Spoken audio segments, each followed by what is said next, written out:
Okay, this is a video, hopefully quick video, where I'm going to show you how to, if you're replacing the float in your gas gauge because it rotted out.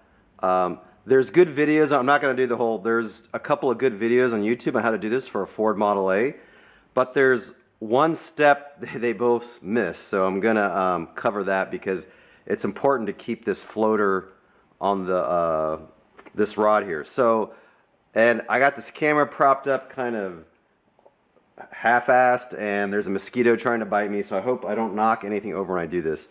So first let me start off, and the tool, like this toolkit works really good for taking off the front plate of your gas gauge lens and the nut that goes on it. This is good, recommend that. Any Ford Model A parts place will have it.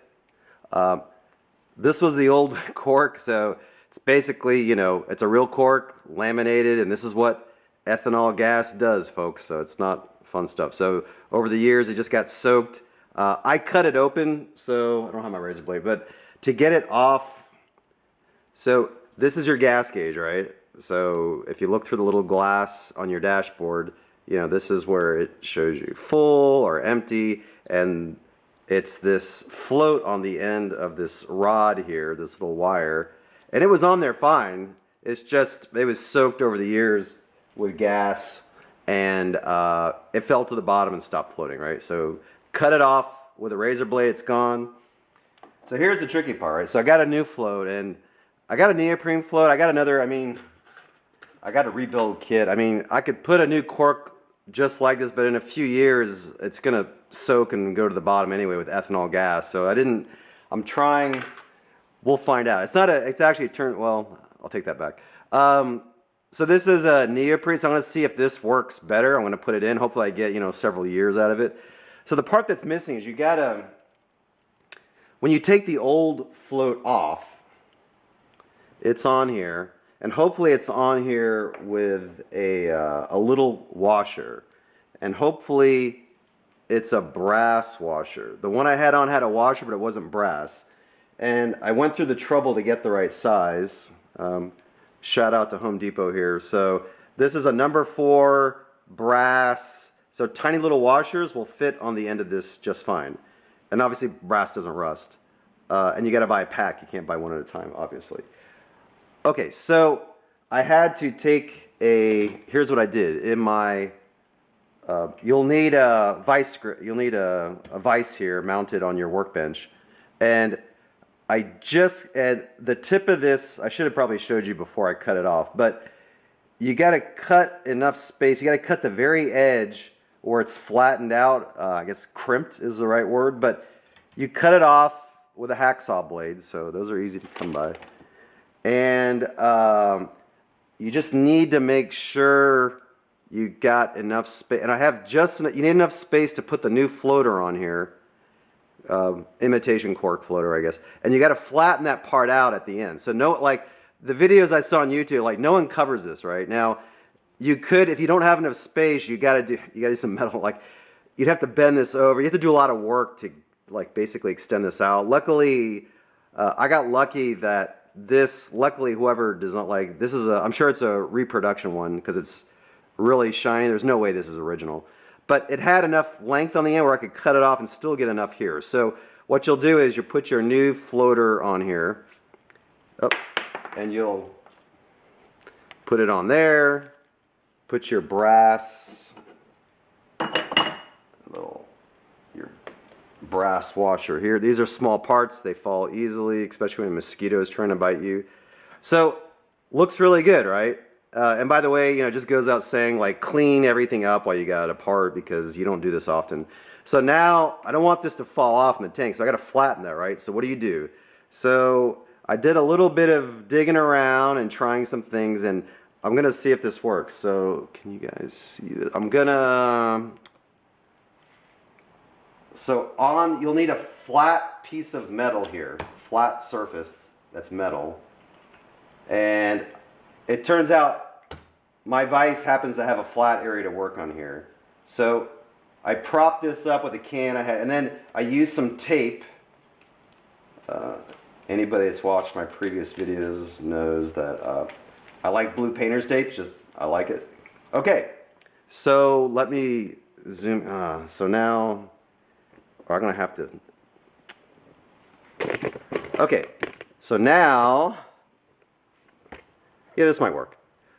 So here's the tip up against here, because I'm by myself. If you had someone to help you, they could hold it up here. Here's my flat metal surface. I want to flatten this out, right, so that the cork, the floater stays on the rod and doesn't slide off in the gas tank. So here's what I came up with.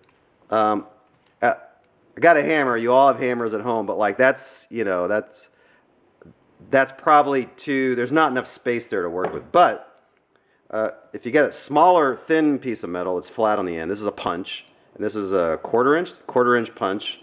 And what I'm going to do is I'm going to hold the hammer on here and just try to flatten it out.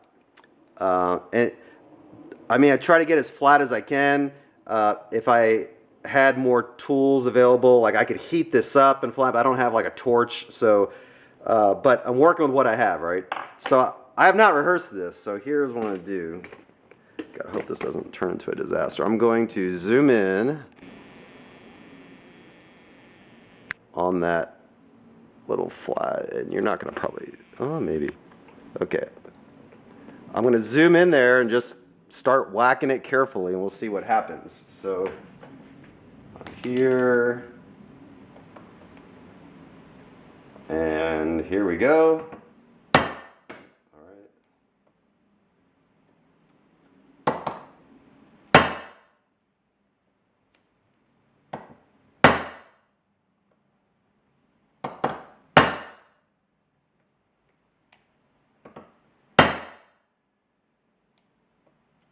I think it's working, folks, but I'm not claiming victory yet.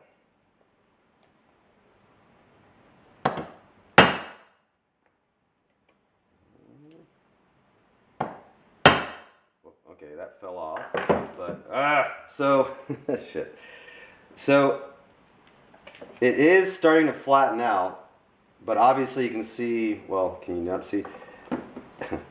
It's starting to flatten out, but obviously not enough to keep the washer on there. So instead of, all right, that's gonna put that down. So instead of you watching me whack this, I'm gonna stop the video and just finish it up and show you the finished product. So hold on a sec. Okay, finally got it done. You got to use more tape than, you got to use a lot of tape, because as you hammer, it's going to want to bounce off your surface. Now, it will do some damage. So here, let me zoom out. You can see the little damage here, because this this stainless steel rod, it's tough, you know, which is good, but you know, if I had a flat piece of stock metal, that would have been better. I mean, you know, my vise is still good, I can use, but you know, it's like I prefer not to excuse me, damage. You can see little nicks, indentations here, holding it on the edge and hammering it. So just be aware of that. Whatever surface is under here as your backing surface, it's going to most likely get dented, even if it's strong metal. And then the focus is going to work or not. It is not going to help me out here. Oh, right there. I had it. Sorry, I had it.